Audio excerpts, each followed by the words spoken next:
Hi everyone. सो इस video में बात करने वाले हैं एक्सेंचर के नए अपडेट के बारे में। एक नया अपडेट एक्सेंचर की तरफ से देखने को मिला है, that is reapply mail. Not talking about this, कल वैसे तो मैंने ग्रुप पे इन्फॉर्म कर दिया था काफी कुछ चीजें इसके बारे में, but we will discuss everything about it. So ऐसे मेल्स काफी सारे कैंडिडेट्स को रिसीव हुए हैं। Dear candidate, greetings from Accenture. Basis on your earlier participation in the recruitment process with Accenture, we are happy to provide you another opportunity to reapply and go through the recruitment process subject to your eligibility for the role. Hence, if you are interested and looking for another chance, please apply for Packard Application Development Associates. ठीक है। So basically जो री apply का mail है, ये यहाँ पर receive हुआ है कैंडिडेट्स को, एंड इसमें सारे कैंडिडेट्स आते हैं।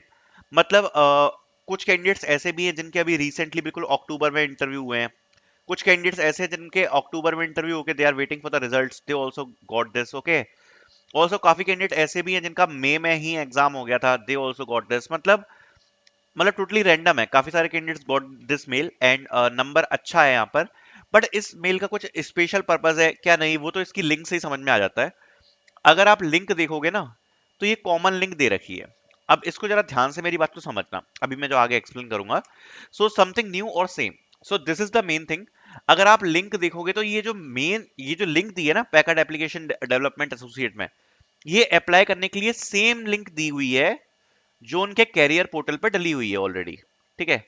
सो अगर आप कैरियर पोर्टल देखोगे ना, तो ये सेम लिंक मिलेगी आपको। कोई ऐसा नहीं है कि कुछ कैंडिडेट के लिए स्पेशल लिंक दी हो कि नहीं आप रीअप्लाई करो आपका दोबारा से अप्लाई हो जाएगा, कोई स्पेशल लिंक है नहीं।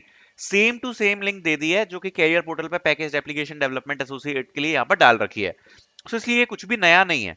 आप लोग जैसे पहले अप्लाई करते थे, अगर आप अभी इस वक्त कैरियर पोर्टल से भी अप्लाई करोगे तो सेम ही चीज होगी। ऐसा कुछ नहीं है कि रीअप्लाई करने के लिए कोई भी नई लिंक दे दी है। ठीक है। So that what what does that mean is actually कि कुछ भी इसमें नया नहीं है। It's kind of a reminder mail. Okay.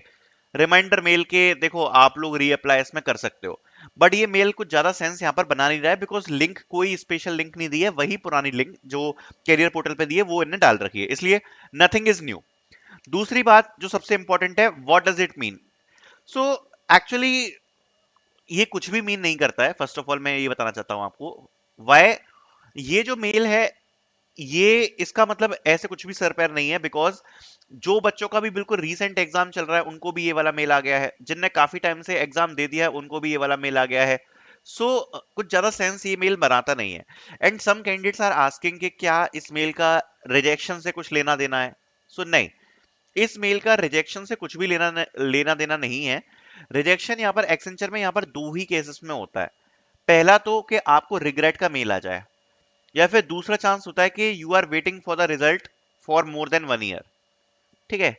अगर 1 साल से ज्यादा हो जाता है कि 1 साल से ज्यादा हो गया and you are waiting for the result, you can say कि यू आर रिजेक्टेड। ठीक है। या फिर आपको रिग्रेट का मेल रिसीव हो जाए। इस टाइप के मेल या एक्सेंचर में आदत है बीच में मजाक करने की, तो अप्रैल फूल टाइप का बनाते रहते हैं पूरे साल भर। तो ये ऐसे करते रहते हैं। ठीक है। तो कुछ ज्यादा खास सेंस निकलता नहीं है, नॉनसेंस टाइप का मेल है। बिकॉज जो लिंक दी है वो भी वहां पर डायरेक्ट पोर्टल की दी हुई है। ठीक है। तो अगर आप किसी भी स्टेट में हो, if you are waiting for your result, ठीक है, waiting for your result, if you are waiting for your interview, if you are waiting for your assessment, कुछ भी हो, अगर आप इस लिंक से अप्लाई करो या पोर्टल से अप्लाई करो, आपको सेम ही चीज देखने को मिलेगी, योर एप्लीकेशन ऑलरेडी एग्जिस्ट। आपकी एप्लीकेशन ऑलरेडी एग्जिस्ट करती है। और अगर ये मेल ये उन लोगों को भेजते जिनका यहाँ पर कूलिंग पीरियड ओवर हो गया है, तो ये बात समझ में आती कि हाँ भाई कूलिंग पीरियड ओपन हो गया है, तो उन लोगों को ये वाला मिल गया है। बट उन्होंने सबको भेज दिया, चाहे कूलिंग पीरियड ओपन हुआ है नहीं हुआ है, कुछ भी मतलब कुछ भी सेंस नहीं बनाता है ज्यादा ये वाला मेल। ठीक है। तो आप, आई होप आप लोग समझ पा रहे होंगे मैं क्या कहना चाह रहा हूँ। ठीक है। सो कुछ ज्यादा सेंस बना नहीं रहा। नाउ एप्लीकेशन पॉसिबल, इसके बारे में बात करते हैं। तो देखो, अगर आप अप्लाई करने का ट्राई करोगे भी तो कुछ ज्यादा खास मतलब है नहीं। अगर आप रीअप्लाई करोगे तो ज्यादातर कैंडिडेट्स को वही आएगा कि ऑलरेडी आपकी एप्लीकेशन एग्जिस्ट करती है। एंड द रीजन इज कि ये वाला मेल उन बच्चों को भी गया है जो ऑलरेडी प्रोसेस में है। तो जब कोई भी बच्चा ऑलरेडी प्रोसेस में होता है तो उसको तो यही वाला मेल आएगा, ऑलरेडी यूर एप्लीकेशन एग्जिस्ट। ठीक है। सो इसलिए कोई ज्यादा सेंस ये बनाता नहीं है। हाँ, ये मेल उन लोगों के लिए ठीक है जिन लोगों का कूलिंग पीरियड ओपन ओपन हो चुका है। अगर आपका कूलिंग पीरियड ओवर हो गया है, इफ यू थिंक कि आपका कूलिंग पीरियड ओपन हो गया है, एंड जनरली कूलिंग पीरियड अगर 90 डेज का है तो 90 डेज के बाद भी एक्सेंचर आपको अप्लाई नहीं करने देती है, इट्स अराउंड 6 मंथ्स। 6 मंथ्स के बाद यहाँ पर कैंडिडेट्स अप्लाई कर पाते हैं, ठीक है। सो वो लोग यहाँ पर अप्लाई कर सकते हैं जो कि प्रोसेस में नहीं है किसी भी प्रकार से एक्सेंचर के, या तो वो रिजेक्ट हो गए थे, या तो उनका रिजेक्शन का मेल आ गया था, ठीक है, या फिर उनको अभी तक टेस्ट मेल नहीं आया, they can also try. But जो किसी भी प्रकार से अभी प्रोसेस में चल रहे हैं उनको यहाँ पर कोई एक्शन लेने की जरूरत नहीं है। सो आई होप ये चीज आपको क्लियर हुई होगी। Thank you so much for watching.